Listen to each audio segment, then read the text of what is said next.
It's 6 p.m. on a Wednesday here in Korea. Welcome to our newscast. I'm Daniel Che. Let us begin with the headlines. President Park Geun-hye at the ASEAN summit works to drum up support from other nations to up the pressure on Pyongyang. She's expected to discuss the issue with her Japanese counterpart in one-on-one talks as well. The UN Security Council adopts a statement condemning North Korea's latest missile launch, taking just 4 hours to reach an agreement. He said the guards told. A bankruptcy court in the U.S. has approved Hanjin for temporary bankruptcy protection in that country. But the shipping giant's expected to need over $500 million more to unload all of its cargo and pay its overdue bills. Let's begin in Laos, where President Park Geun-hye is taking part in this year's ASEAN summit. She will also attend a series of multilateral summits, including a sit-down with the Japanese Prime Minister, focusing on North Korea's nuclear threats. Song Ji-sun in Vientiane has our top story.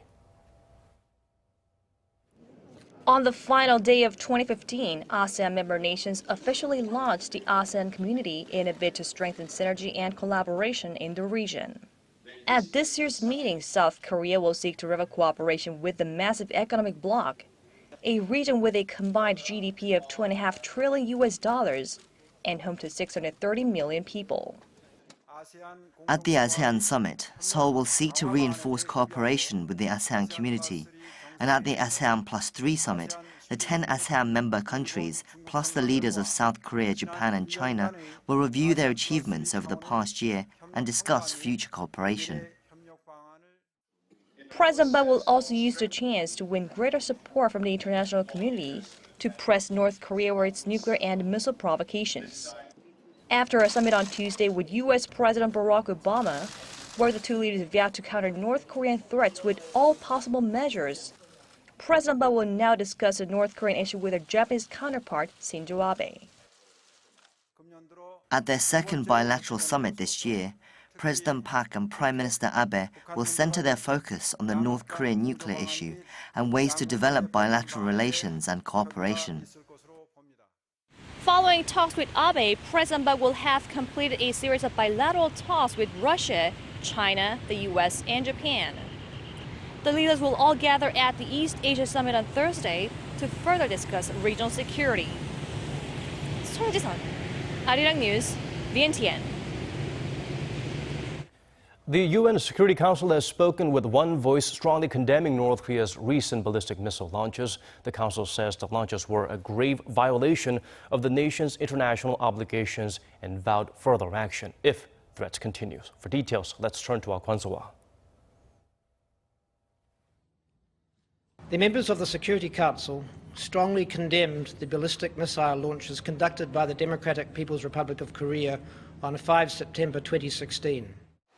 4 hours was all it took for the UN Security Council to unanimously adopt a press statement against North Korea's recent violations, namely its launch on Monday of 3 medium-range ballistic missiles off its east coast. Issued just 11 days after a statement on Pyongyang's recent submarine-launched ballistic missile test, the new statement says all members are deeply concerned about the launches that were carried out in flagrant disregard of its demands. That China, North Korea's only major ally, did not hesitate giving its approval is said to be related to the timing of the provocation. This launch, which I would note took place while China was hosting the G20 summit, once again shows the DPRK's blatant disregard for its international obligations. The deputy chief of South Korea's mission to the UN said the international community should send a clear and unequivocal message to North Korea. If they continue to provoke and violate the international commitment and sanctions, they will face much stronger and insurmountable and significant countermeasures. If North Korea stays on its current path, it could face even tougher punitive measures than the strongest UN sanctions to date, which were imposed on the regime after its 4th nuclear test in January. South Korea has welcomed the statement, saying it shows the UNSC's united will to bring about change in North Korea, and that Seoul will continue its diplomatic efforts for the thorough implementation of UN sanctions on the regime. North Korea, in the meantime, appears to be making its own attempt at diplomacy. Local media outlets report the North's Deputy Director for North American Affairs, also a nuclear envoy of the regime, embarked on Wednesday for Beijing. While the trip's purpose is not clear, pundits say it may be to call on China to let up on the pressure regarding sanctions. Kwon So-ah, Arirang News. Staying with North Korea's missile launches during the G20 summit, judging by the timing, the act is widely being viewed as a ploy for attention from the international community, but clearly there are visible progress in their missile technologies. Kim Yeon-bin tells us more. In a photo released on Tuesday, North Korean leader Kim Jong-un and his military commanders are looking at an operations map showing the missile's flight path. The missiles landed in Japan's air defense identification zone after flying around 1,000 kilometers. Experts say they were Scud-ER missiles, which have a range of about that distance. Looking at pictures and intelligence information, it's believed that North Korea fired Scud-ER missiles and that their accuracy has increased tremendously. When fired simultaneously, they can be difficult to intercept with the THAAD and SM-3 missile defense systems. Yang said the recent missile enhancement will become a grave threat not only to South Korea, but even to Japan. Japan's Sankei Shimbun reported on Tuesday that Tokyo is looking into enhancing its missile defense system, as its current SM-3 and PAC-3 anti-missile system can only cover part of the country. Most military targets in Japan are in range of missiles like the latest one. North Korea has a limited number of Rodong launch pads, but has plenty of Scud launchers which can be fired simultaneously. This will become a grave threat to Japan as well. U.S. forces stationed in Japan will be the first to be deployed in case of a crisis on the Korean peninsula, before the main reinforcements from the U.S. and the international community arrive. Many experts believe Scud-ER missile could be armed with a nuclear warhead and fire from a mobile launcher, making it difficult to track beforehand. Experts say North Korea will continue to enhance its missiles and nuclear weapons as the only negotiating tools the regime has to prolong its survival. Kim Yeon-bin, ASEAN News. Coming back to South Korea's domestic political arena, it was the People's Party's turn to address the parliament during its newly opened regular session. Front and center in the interim party leader's policy address were national security and North Korea issues. Ji Myung-gil highlights the minor opposition bloc's goals. The interim leader of the People's Party, Park Ji-won, demanded that the deployment of the U.S. missile defense system THAAD on South Korean soil should be discussed in parliament. The controversies surrounding THAAD should be brought to the table in the Assembly. The government should submit a motion to Parliament on the stationing of THAAD.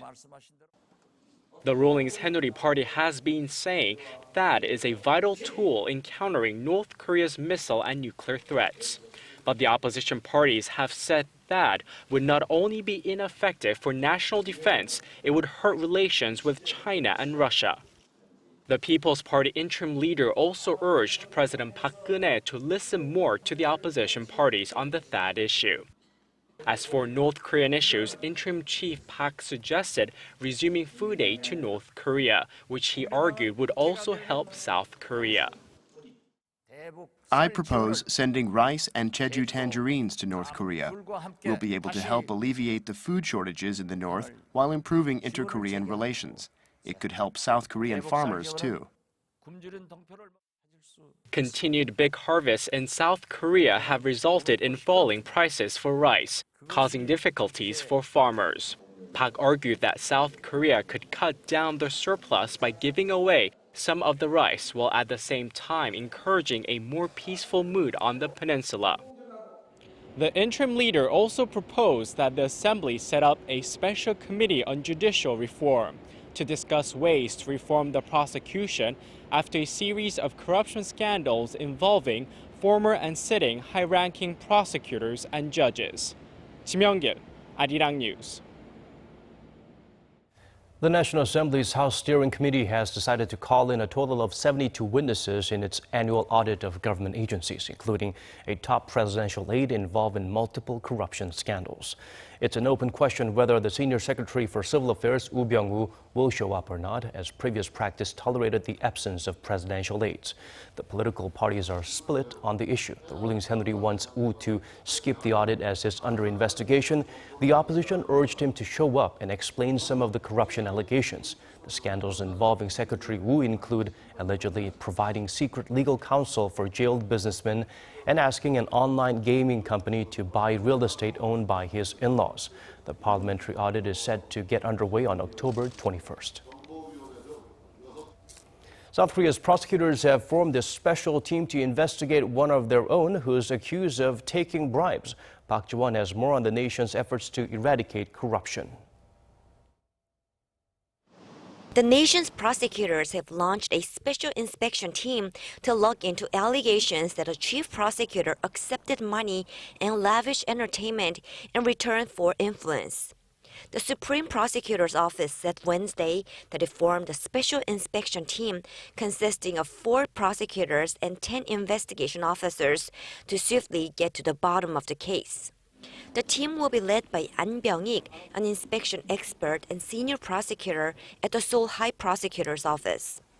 The team will comprehensively look into every allegation brought up against Kim Hyung-jun, the prosecutor under fire. The 46-year-old prosecutor allegedly took kickbacks from a schoolmate and businessman who's charged with fraud and embezzlement, in return getting him lenient treatment from prosecutors. But the friend and businessman took the allegations to the media himself after a warrant was issued for his arrest late last month, despite his attempt at bribery.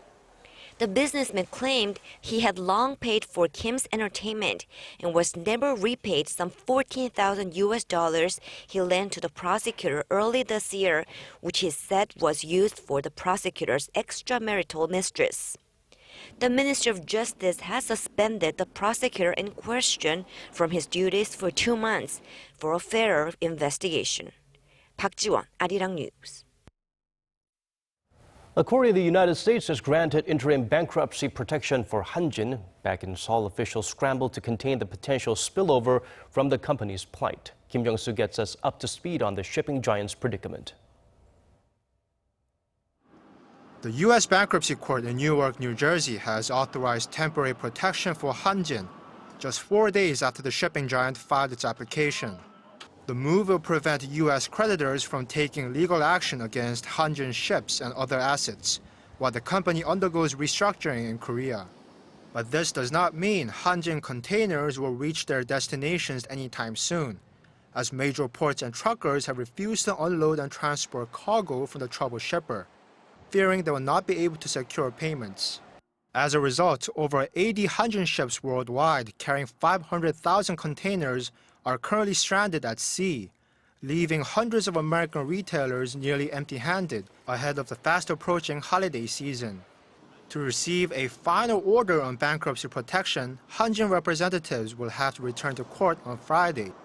Back in Korea, Seoul's Maritime Ministry has projected the company will need over 650 billion won, or $590 million, to successfully unload all of its ships and satisfy overdue financial obligations.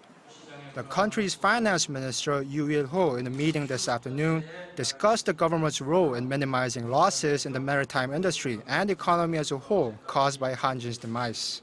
He said he personally feels a great deal of responsibility for the situation as a whole and vowed to do everything in his power to resolve the trading crisis.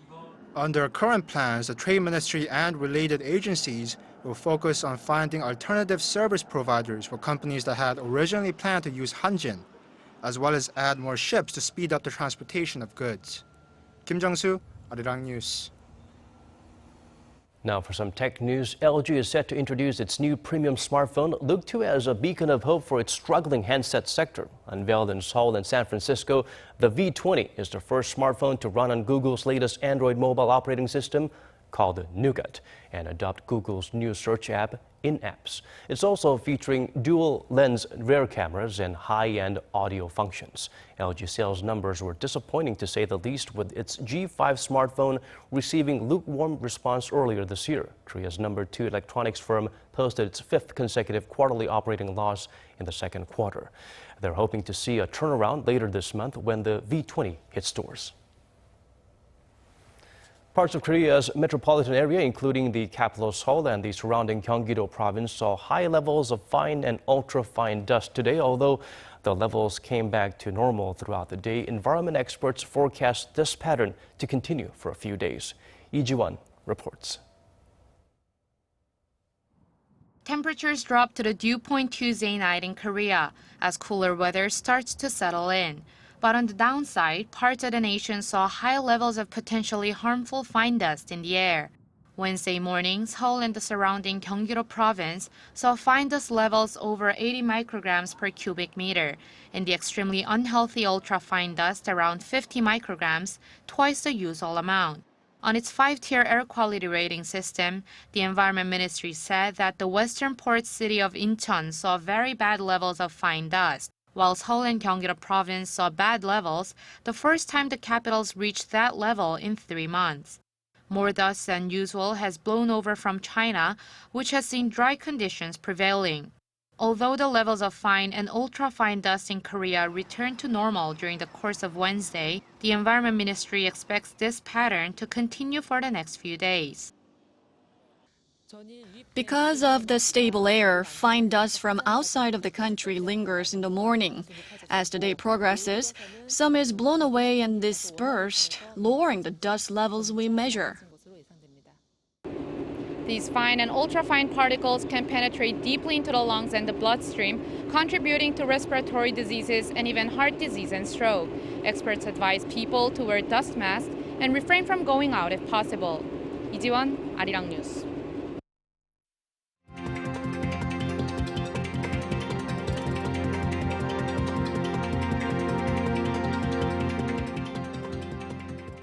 That's our newscast for this hour. As always, thank you for staying with us.